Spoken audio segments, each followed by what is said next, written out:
नमस्कार दोस्तों, स्वागत है आप सभी लोगों का आपके अपने चैनल ट्रेडर्स डायरी में। दोस्तों आज हम बात करने वाले हैं रतन इंडिया पावर के ऊपर।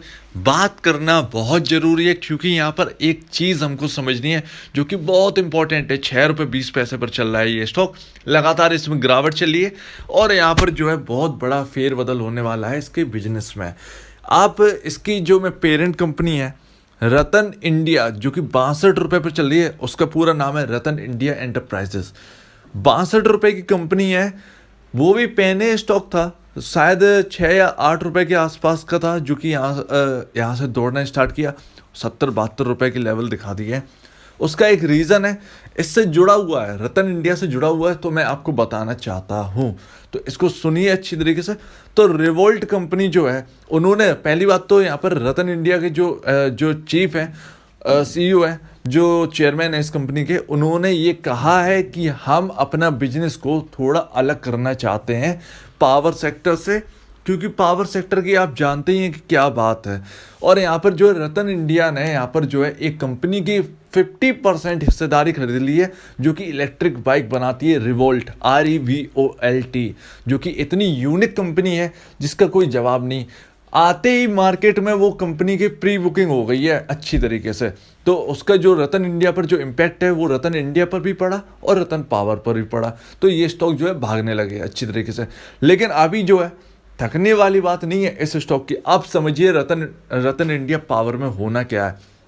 ये अब इस बिजनेस को अलग करना चाहते हैं, थोड़ा सा यूनिक करना चाहते हैं पावर सेक्टर को। पावर सेक्टर आप जानते हैं किधर की ओर मुड़ रहा है, अब मुड़ रहा है इलेक्ट्रिक व्हीकल चार्जिंग की ओर, जहाँ पर घाटा नहीं है आपको, ठीक है ना। तो कंपनी को वहाँ पर जो है काफ़ी ज़्यादा स्कोप नज़र आता है। तो यहाँ पर उन्होंने एक इलेक्ट्रिक कंपनी खरीद ली बाइक की, जो कि सस्ते दामों में खरीदी है। एक तो सबसे बड़ी बात तो ये है। दूसरी तरफ यहाँ पर चार्जिंग स्टेशंस रतन इंडिया पावर की तरफ से यहाँ पर लगाए जाएंगे। तो ये चीज़ यहाँ पर एक निकल कर आ रही है, ये चीज़ यहाँ पर समझ में आ रही है कि यहाँ पर रतन इंडिया पावर में जो आगे चलकर जो कुछ जो है फेरबदल हो सकता है वो आपके सामने है। ये भी इलेक्ट्रिक व्हीकल चार्जिंग की ओर मुड़ने वाले हैं और ये उनकी बातों से समझ में आ रहा है, क्योंकि कंपनी ने पूरा तरह से कह दिया है कि हम एक तरह से पूरी तरह से हम यहाँ पर बिजनेस को चेंज कर देंगे। अब चलिए हम फंडामेंटल देखते हैं कि क्या कितनी कंपनी ये स्ट्रॉन्ग है, कहाँ तक ये जा सकती है और क्या क्या लॉसेस हैं अभी इस कंपनी के।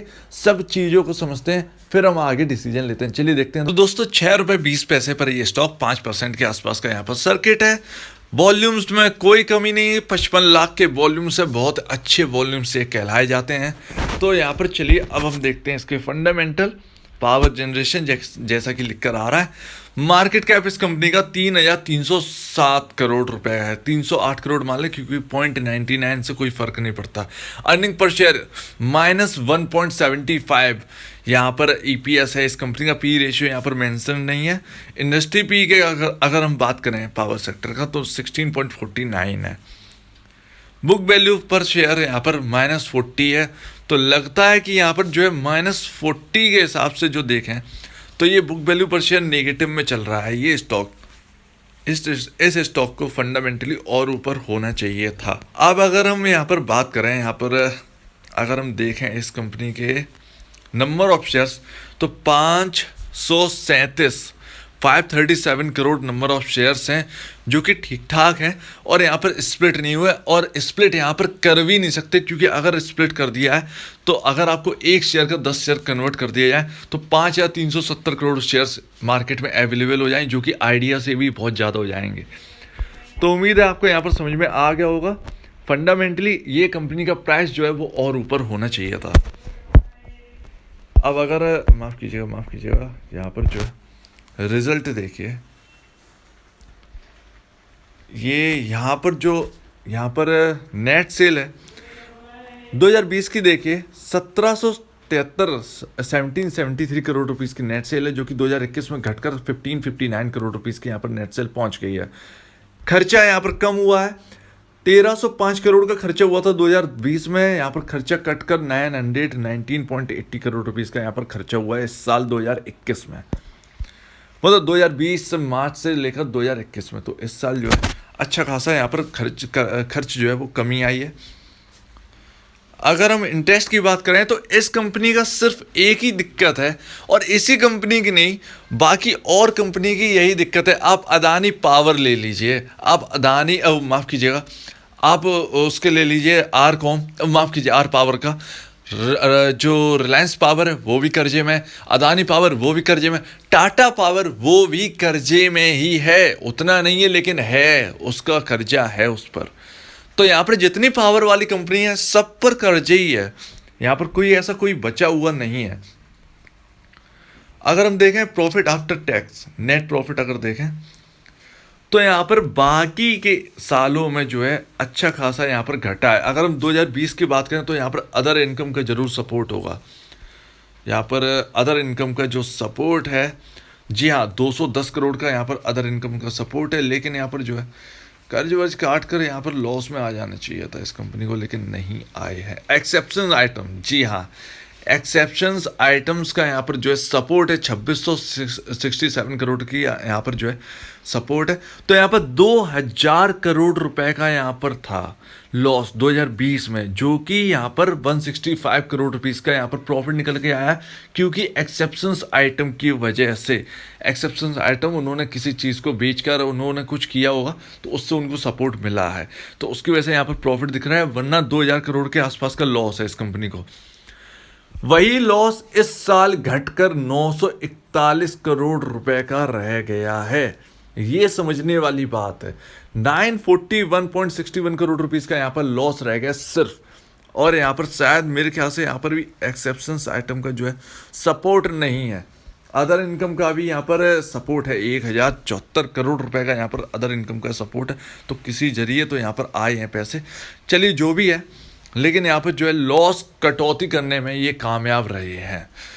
इस वक्त ये यहाँ पर जो स्टोरी है वो आपके सामने है, और रतन इंडिया के यहाँ पर लगता है कि यहाँ पर जो है अगर ये नए बिजनेस में जाएंगे तो उससे इनको जो कुछ प्रॉफिट होगा उससे ये कर्ज कम करने की कोशिश करेंगे, क्योंकि जो अगर हम बात करें पावर सेक्टर पे जो है हजारों करोड़ रुपए का यहाँ पर कर्ज चढ़ा हुआ है। तो जितना जल्दी ये इलेक्ट्रॉनिक व्हीकल के यहाँ की ओर मुड़ जाएंगे, ये चार्जिंग स्टेशन की ओर मुड़ जाएंगे, इनको उतना ही ज़्यादा बेनिफिट मिलने लगेगा। तो ध्यान रखिएगा, एक नया बिजनेस शायद एक नई अपॉर्चुनिटी भी लेकर आ सकता है इस कंपनी के लिए।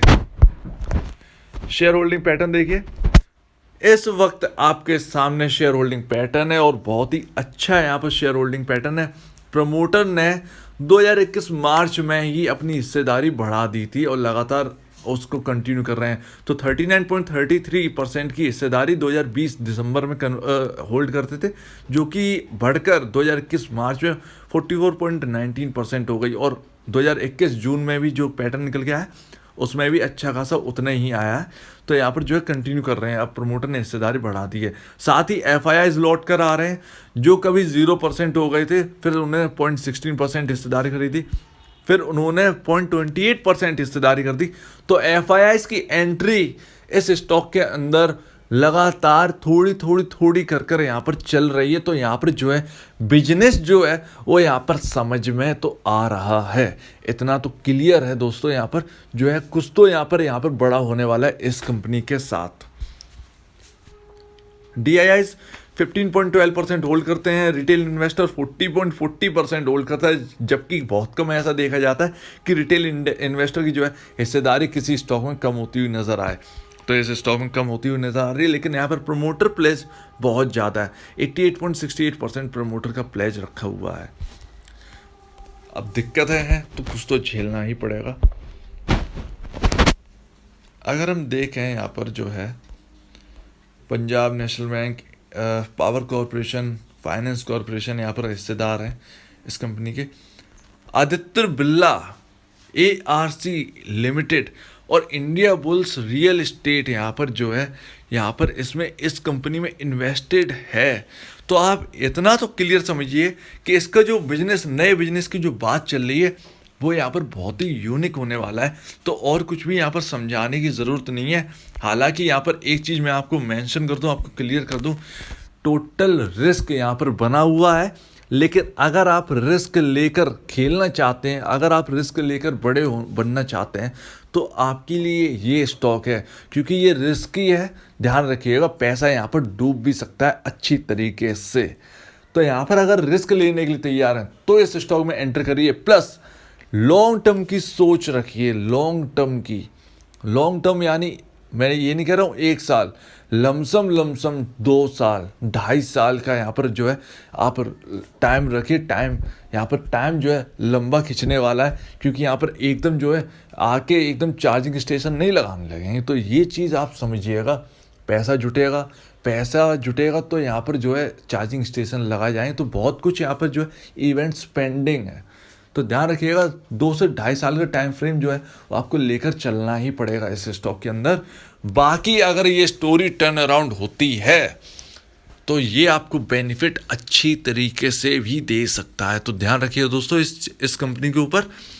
और जो भी वॉल्यूम यहाँ पर कम नहीं है, वॉल्यूम अच्छे खासे हैं। जो गिरावट आपको दिख रही है वो सिर्फ बी सेगमेंट की वजह से दिख रही है, क्योंकि आपके स्टॉक जब आप देखते होंगे तो उसके आगे बी नाम लिखा होगा।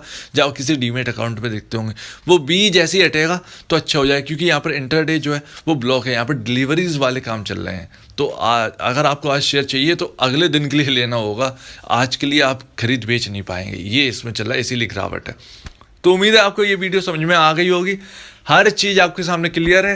टारगेट मैं नहीं दे सकता, क्योंकि यहाँ पर टारगेट बहुत ऊपर के भी निकल के आ सकते हैं और खोने को इस स्टॉक में कुछ है नहीं।